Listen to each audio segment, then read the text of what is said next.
श्री शिवाय नमस्तुभ्यं। दोस्तों, आप सभी जानते हैं कि सावन का महीना आने वाला है और सावन के महीने के बहुत सारे उपाय हैं दोस्तों। लेकिन सावन का महीना आने में अभी 10 दिन बाकी हैं। लेकिन दोस्तों, सावन के महीने का उपाय को पहले से समझना पड़ेगा। दोस्तों, सावन का एक ऐसा महीना है जो कि इस महीने शिव जी को बहुत आसानी से प्रसन्न कर सकते हैं और वो बहुत आसानी से प्रसन्न भी हो जाते हैं।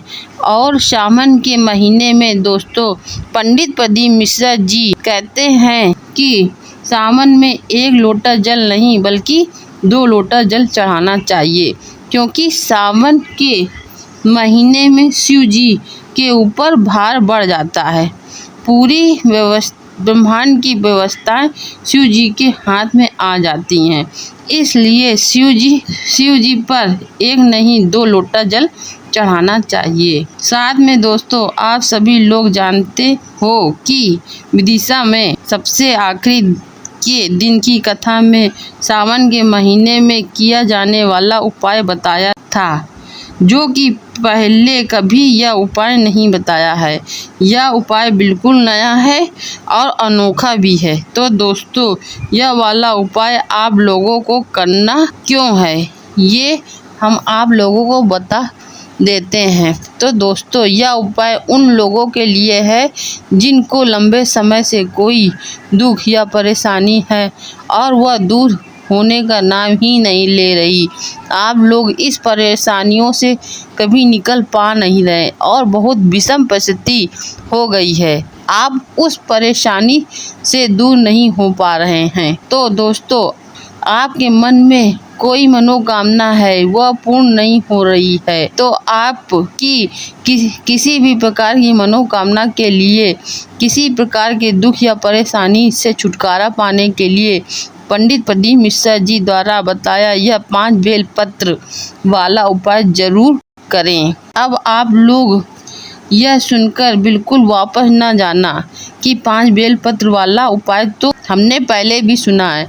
यह उपाय बिल्कुल नया है, 5 बेल पत्र वाला। और हम आप लोगों से बोलते हैं कि जब भी पंडित प्रदीप मिश्रा जी कोई नया उपाय बताते हैं तो जो लोग उन उपाय को सही तरीके से और सबसे पहले करते हैं तो उन भक्तों को उसका फल जरूर मिलता है और बहुत जल्दी मिलता है, क्योंकि वह उपाय और पंडित प्रदीप मिश्रा जी यह उपाय को गीता प्लस गोरखपुर शिव महापुराण से निकाल कर ही बताते हैं, अपने मन से कुछ नहीं बताते। तो दोस्तों, यह 5 बेल पत्र वाला उपाय कैसे करना है, किसको करना है, कब करना है और कहाँ पर करना है, तो ये सारी चीज़ हम इस वीडियो में जान लेते हैं।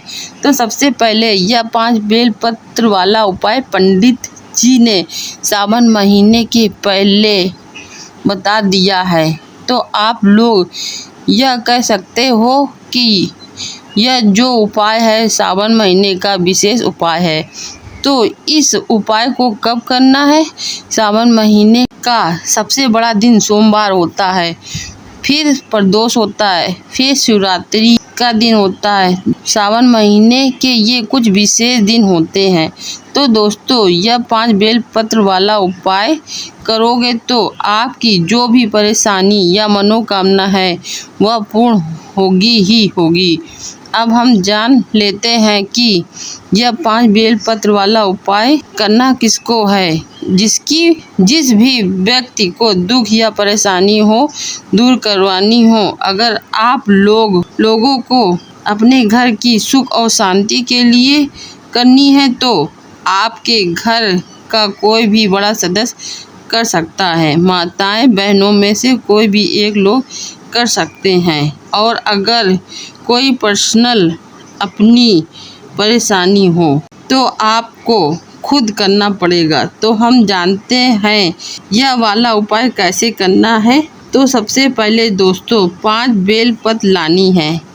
तो यह बेल पत्र लानी कहाँ से है दोस्तों? अपने परिश्रम से लानी है। वैसे दोस्तों, आप लोग को आप लोग हमेशा सुनते हैं पंडित प्रदीप मिश्रा जी के मुख से, अगर आप लोगों को बेलपत्र न मिले तो भगवान शिव जी के ऊपर से उठा कर चढ़ा सकते हो। तो दोस्तों, जब आप अपने परिश्रम से बेलपत्र लाते हो जो आप शिव जी पर चढ़ाने वाले या उस उपाय के प्रयोग में लाने वाले हैं, तो इससे भगवान शिव जी ज़्यादा प्रसन्न होते हैं, क्योंकि मेहनत किया, आपने पैसा खर्च किया, दुकान तक भी गए होंगे या पेड़ तक गए होंगे तोड़ने के लिए, और फिर आप अपने हाथों से शिवलिंग पर चढ़ाते हैं, तो उसका जो फल वह बहुत ही अलग तरीके से मिलता है।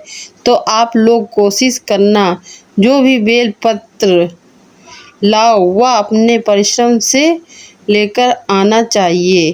पैसे से लाओ चाहे पेड़ से तोड़कर लाओ, शिवलिंग से भी उठाकर चढ़ा सकते हो, इसकी मनाही नहीं है। इस उपाय में आपको 5 बेलपत्र लानी है और 2 लोटा जल, बस ये ही 2 चीज़ें लेनी है, और फिर अपने पास वाले शिवालय में जाकर इस उपाय को करना है। किस समय करना? सुबह के समय, जितनी जल्दी हो सके। तो करना क्या है, इससे सबसे पहले 5 बेलपत्र और 2 लोटा जल लेकर शिवालय जाना है, और जब शिवालय में प्रवेश कर जाएं तो सबसे पहले भगवान के दर्शन करने हैं। जाते ही जल नहीं चढ़ाना, फिर आपको शिवलिंग के पास आ जाना है। जाते ही जल नहीं चढ़ाना है, क्योंकि पहले आप लोगों को उपाय करना है। उपाय में पहले जल नहीं चढ़ाया जाता, पहले उपाय करना है, इस बात का ध्यान रखना है। दोस्तों, सबसे पहले शिवलिंग के पास बैठ जाना है और अपनी 5 बेलपत्र को हाथ में निकाल लेना है।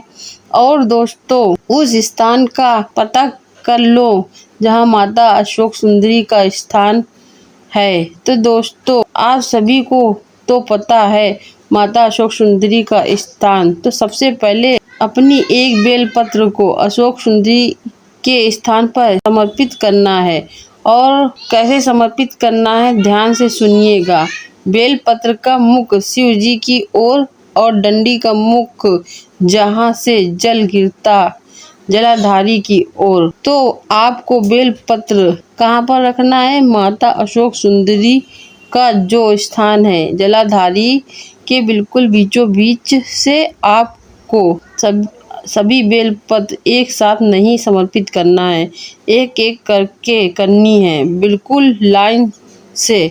तो आपको कैसे समर्पित करनी है कि उस जलाधारी के बीचों बीच सारी बेलपत्र आ जाए।